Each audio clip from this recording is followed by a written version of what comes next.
This is the new Mini Countryman. It's bigger than its predecessor, but somehow more minimalist than the second gen, even in the 300 horsepower John Cooper Works version. Let's see if it's any good.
Before we go any further, full disclosure, since autumn 2021 I daily an F60 Mini Countryman, but this has no impact on my review of the brand's product. I paid full price and apparently I'm the legendary client who did not negotiate.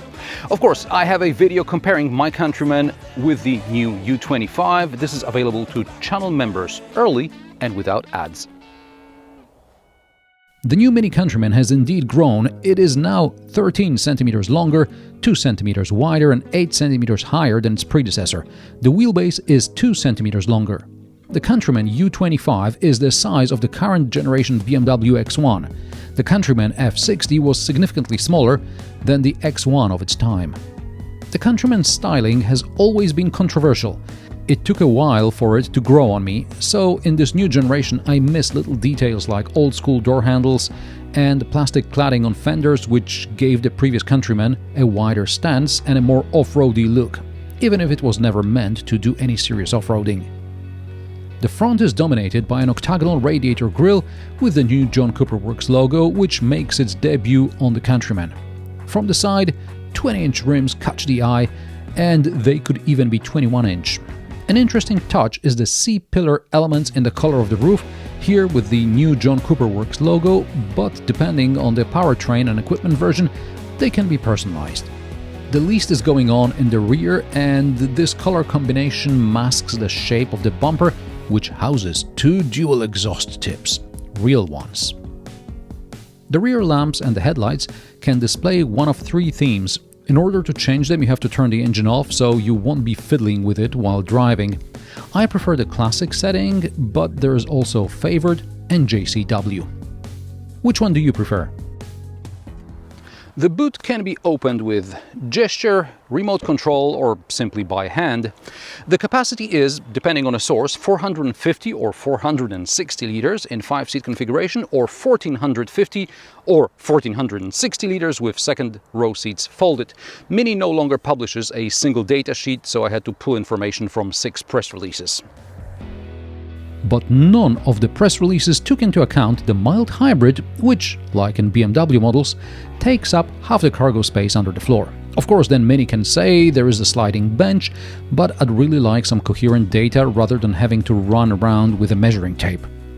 The JCW doesn't have a mild hybrid, so all underfloor storage is there, and that's great. It is about 20 centimeters deep, about 80 centimeters long, and less than 100 centimeters wide. Above the floor, you get approximately 380 liters, but push the bench forward and you wouldn't have guessed, it's about 450 liters. There are also 2 niches on the sides to fit a golf bag across, 2 shopping bag hooks, and a 12-volt socket. The floor can be removed and left at home, as can the parcel shelf, which doesn't fit under the floor.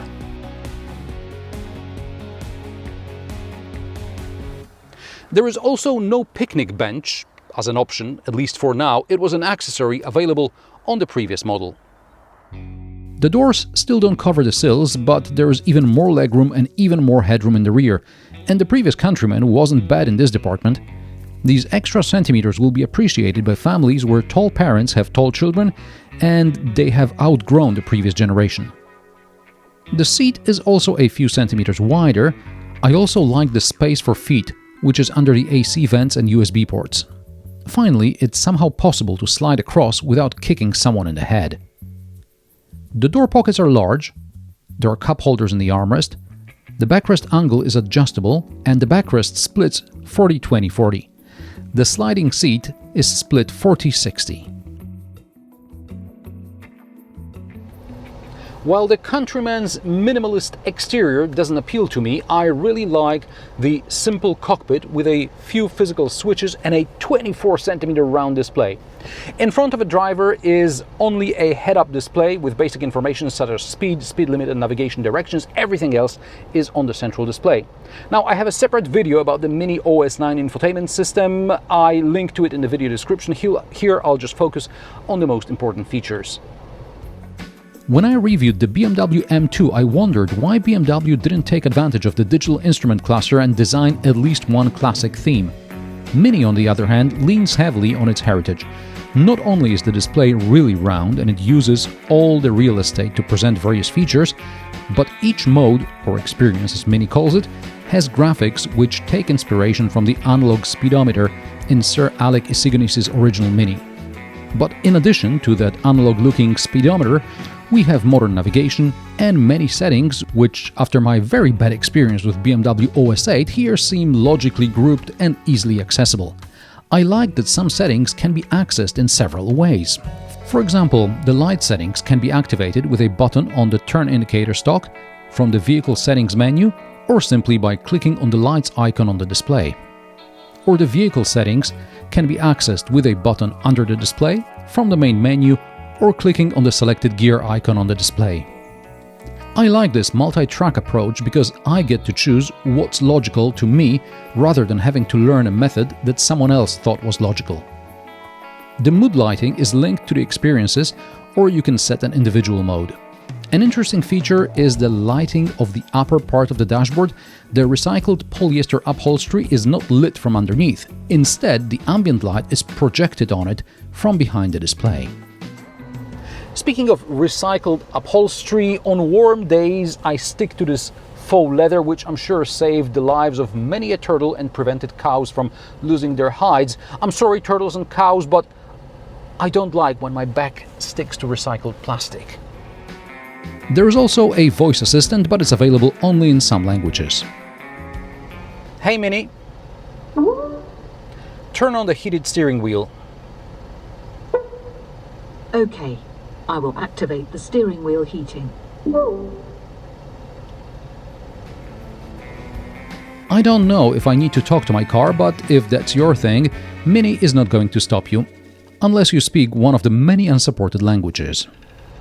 Under the display we have several physical switches. There is a gear selector, a turn switch for the ignition, the experience toggle, and a volume knob. Further down are buttons for the car settings menu, the parking features including cameras, hazard lights, windscreen defroster and the rear window defroster. So all the key features are available without having to fumble around the screen. Lower is a wireless charger which finally fits something larger than an iPhone 3G. That took a while. And two cubbies, as well as a box instead of storage under the armrest. The armrest slides. The cup holders seem to be the US XXL, and perhaps there is some sort of insert to make them more usable for European-sized beverages. The glove box is small. The door pockets are large, but not as big as in the previous generation.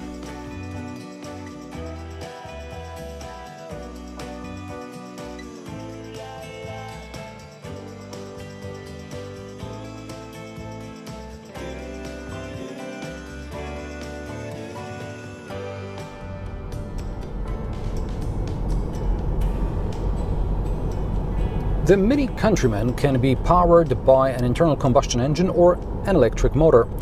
There's even a diesel, which MINI doesn't like to communicate. It's a 2-liter unit producing 163 horsepower, and it's a mild hybrid like all other ICE engines except the one for JCW. In addition to the Countryman D, we still have Countryman C, S04, JCW04, E, and SE all-4. This means all-wheel drive is available only for the more powerful petrol and electric versions. The EVs have a promised range of over 400 kilometers. Today I'm driving the 300 horsepower JCW all-4, not because I want to, but because the S all-4 wasn't yet available on the press fleet. The claimed 0 to 100 km per hour time is 5.4 seconds. With launch control, I manage 5.2 seconds. In normal mode, which Mini calls Core, I got 6.5 seconds. When launching in normal mode, I can feel the computer is trying to thwart the engine so as to reduce emissions. In normal driving too, you have to remember that the computer will try to keep the emissions down. You can overcome it by holding the left paddle for a couple of seconds. This activates the boost mode, something like Sport Response in Porsche. This feature, the boost, also has been present in BMWs for a few years now. The 300 horsepower Countryman picks up speed way too fast, so be careful not to lose your driver's license. ISA, or Intelligent Speed Assist, can be turned off like in other BMWs by long pressing the set button on the steering wheel. The promised fuel economy is about 8 liters per 100 kilometers combined. It is achievable as long as you don't take advantage of the JCW's capabilities. The engine here is a 2-liter B48 unit from BMW. Compared to the previous generation, the new Countryman is much better soundproofed and the suspension has better damping. It would be even better on smaller rims, but this is a JCW, so it has to look the part as well as ride the part. The new Countryman now has a 20 centimeter ground clearance, which makes it seem like the car that can actually be taken off tarmac, but the higher ground clearance and an overall 8 centimeters higher body means the old Countryman, which is lower, handles much better on the same winding road, even on off-road tires. The center of gravity is just lower and there's less roll. Having said that, the new Countryman JCW, I don't know about other versions, has some tricky electronic diff, or maybe it's the all-wheel drive setup which makes the car turn tighter. There is a marginal delay, but it gives you that kind of dancing on tiptoes feeling. Now I'll go back to the sound for a moment. In the setting, I turned off the MINI sound, which is artificial sound generated in the cabin, and I think it's annoying, but for the record, it sounds like this in normal mode. And now let's go to the go-kart mode.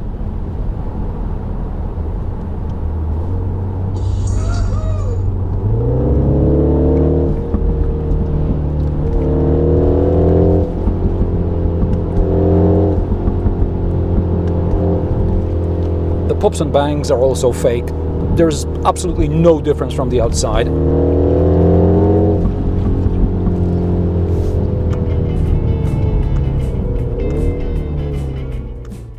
Driver assistance systems, as it is the case with the BMW Group products, are top-notch. And now, as BMW's entry-level models are getting proper driver aids, so does the Mini. There's a 360 camera system, there's navigation with augmented reality, there's adaptive cruise control with lane change assist. The adaptive cruise control recognizes intersections and roundabouts and slows down before them. Same with maneuvers planned in the navigation. And last but not least, my diagonal approach test. I stop halfway so that the wheels on the diagonal have limited traction and I try to get going again. The Mini Countryman has a mode that helps start on slippery surfaces. ESP can only be turned off in sport mode. It seems the car does best in normal mode. In hill assist mode, there's a bit more slip. With ESP off, there is still some intervention. I think if you're in a pinch, it's best to leave the car in normal mode. And if that doesn't do the trick, call for help.